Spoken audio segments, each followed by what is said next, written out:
Olá, meus amigos, tudo bem com vocês? Eu sou Gustavo Eugênio do CGE Consultoria e Estudos Jurídicos e hoje eu estou aqui para conversar com vocês sobre algumas pegadinhas que as empresas de ônibus fazem com os motoristas e que acarretam em direito aos motoristas perante a Justiça do Trabalho. Mas antes de mais nada, meus amigos, eu peço que vocês acionem o sino de notificações para que o YouTube envie para vocês esse conteúdo. Peço que vocês dêem um like nesse vídeo e compartilhem esse vídeo com outras pessoas que tenham interesse em conhecer direito do trabalho.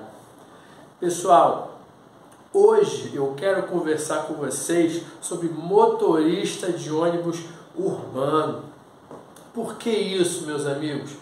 Eu tenho alguns processos aqui de motorista e nós vemos muitas coisas repetidas. Se você parar para ver, no caso do motorista especificamente, existem questões que já são rotineiras. Eu não vou falar nesse momento aqui, eu vou guardar para um outro vídeo, mas, por exemplo, empresa de ônibus, ela demite muito por justa causa. Ela sempre tem aquela ideia de que ela quer que o motorista ele coloque muitas pessoas, muitos transportados no ônibus, só que nem sempre isso é possível. E o que ela faz quando o funcionário não coloca, quando o motorista não coloca a quantidade que ela impõe como meta, ela demite por justa causa. Isso aí é um exemplo do que as empresas de ônibus elas fazem. Mas existem outras coisas que as empresas de ônibus também fazem. Dois dos assuntos que eu quero conversar com vocês repetidos que as empresas de ônibus fazem com os motoristas é o seguinte: quero conversar sobre o intervalo de descanso e refeição e hora extra. Por quê, pessoal? Intervalo de refeição, o famoso intervalo intrajornada, e hora extra são dois temas intimamente ligados. Na realidade, se você parar para ver, aquela hora a mais que você não usufruiu do intervalo, ela também pode ser considerada uma hora extra. Então, o que acontece? Olha só, vamos primeiro falar do intervalo. Em regra, meus amigos, como é que funciona a regra do intervalo intrajornada? O artigo 71 da CLT, ele prevê que naquele trabalho que se realize por mais de 6 horas, o funcionário, o empregado, ele tem direito a uma hora de intervalo intrajornada para descanso e refeição. Agora, no caso do motorista, meus amigos, nós sabemos que a situação do motorista é algo diferente, é algo muito peculiar. Ele não tem esse tempo entre uma viagem do seu trajeto e outra, ele não tem muitas vezes esse tempo dessa uma hora para ele gozar e usufruir desse intervalo de uma hora para a refeição. Pois é, então o que se ficou entendido? Anteriormente nós tínhamos a súmula 342, essa do TST. Essa súmula ela foi cancelada e foi editada pelo TST, pessoal, a súmula 437, que é a atual súmula, que foram canceladas várias OJs e o conteúdo foi condensado, essas informações, na súmula 437 do TST. E qual é a diferença que nós temos que estar atentos aí? A aplicação da súmula 347 do TST ou a aplicação do parágrafo 5º do artigo 71. Por quê, pessoal? Com a reforma da CLT, o artigo 71, ele ganhou um parágrafo, o parágrafo 5º, que nesse parágrafo 5º, o que ele fala, pessoal?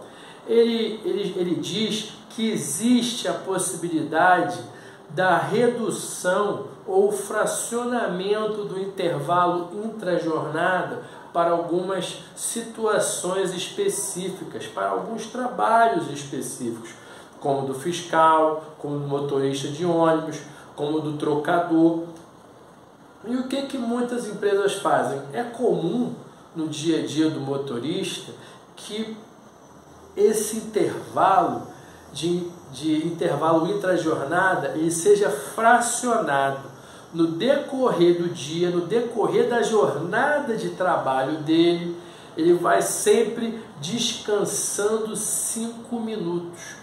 Muitos juízes seguem esse entendimento. Mas será que esse entendimento ele é majoritário? Ele é absoluto?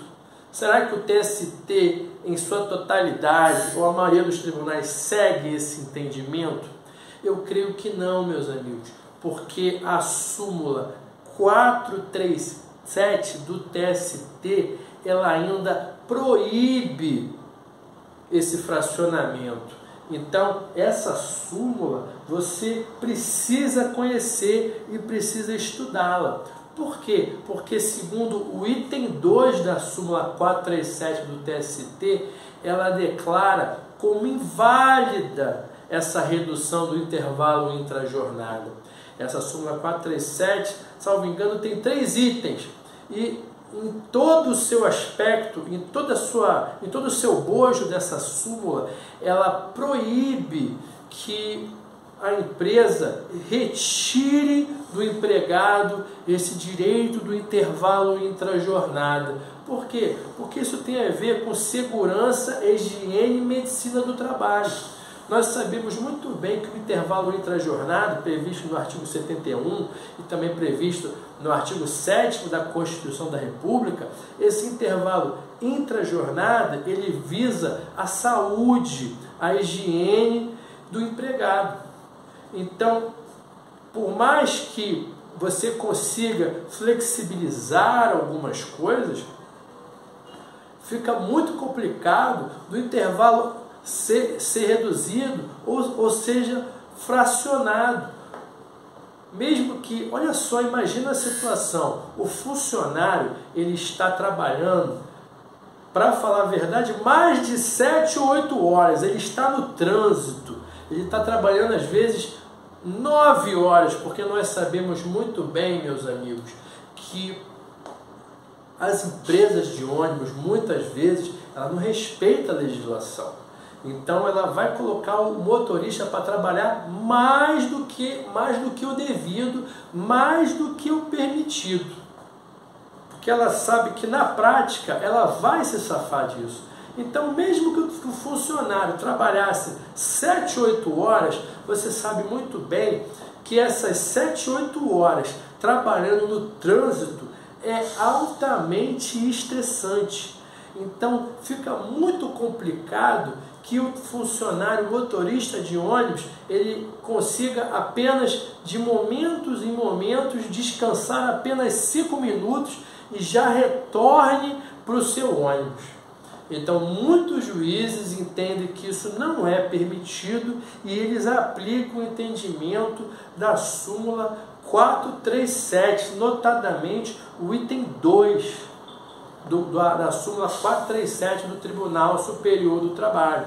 Então, se você é motorista, se você verificar, você precisa conhecer essa súmula e caso o motorista ele queira ajuizar uma reclamação trabalhista, há grandes possibilidades dele conseguir que a Justiça do Trabalho dê esse intervalo intrajornada para ele, seja através de uma sentença, de uma reclamação trabalhista e às vezes até como uma possibilidade de acordo que iria te economizar aí alguns 4, 5 ou 6 anos na Justiça do Trabalho. E você, tendo essa possibilidade, você consegue reduzir esse tempo e às vezes você consegue realizar um acordo e resolve tudo, às vezes, se você der sorte, em menos de um ano. Já falei aqui agora sobre o intervalo intra-jornada. E agora uma outra informação que eu quero passar para vocês do dia a dia do motorista. É sobre hora extra. Nós sabemos, meus amigos, que hora extra é toda aquela jornada que ultrapassa o horário estipulado no contrato de trabalho. Mas olha a peculiaridade que as empresas de ônibus, na sua maioria, elas fazem com o motorista.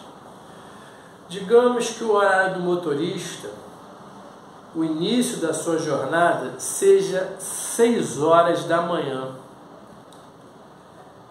Ele tem que estar 6 horas. O carro dele, o ônibus dele, vai iniciar o trajeto às 6 horas da manhã, por exemplo, no centro da cidade. Só que o motorista, quando ele pega o carro, quando ele pega o ônibus que ele vai dirigir, ele não pega nesse ponto, ele não pega no centro da cidade. O motorista, ele é obrigado a se dirigir à garagem da empresa. Por isso que eu coloquei aqui, meus amigos, hora extra, garagem, início da jornada e fim da jornada, porque geralmente a empresa obriga o funcionário no início da jornada ir na garagem e no final da jornada retornar esse ônibus para a garagem para prestação de contas. Ou seja, por mais que esteja informando ali no contrato de trabalho ou no controle de ponto desse motorista que o início da jornada dele é 6 horas da manhã, é mentira, meus amigos, não é 6 horas da manhã, porque provavelmente se ele tem que estar 6 horas no ponto lá do centro da cidade para sair, ele tem que às vezes chegar na garagem 40 minutos antes, 1 hora antes, às vezes até mais, porque muitas garagens são distantes do ponto inicial que esse motorista vai iniciar a sua jornada, da onde esse ônibus vai sair. Ou seja, se ele tem que o ônibus dele, se vai sair 6 horas da manhã, muitas vezes ele tem que estar na garagem às 5 horas da manhã, por exemplo. Então já tem 1 hora extra aí, que provavelmente será comprovada através de testemunha, porque o controle de ponto que a empresa oferece não ajuda o motorista. Então provavelmente o reclamante ele só vai ganhar essa hora extra como testemunha. Aí 5 horas da manhã é o real início do horário de trabalho, porque você sabe muito bem que na CLT nos informa que quando você já está à disposição do empregador, você já está iniciando o seu horário de trabalho. Com certeza o advogado da empresa vai usar uma tese completamente diferente. Ele vai falar um monte de coisa, mas na realidade você, como motorista, estará iniciando a sua jornada de trabalho quando você entra na empresa. Aí você vai pegar o ônibus, vai sair, vai fazer o que tiver que fazer lá, que às vezes você não sai nem de primeira. Existem alguns procedimentos internos, às vezes, da empresa. Às vezes você demora até para sair.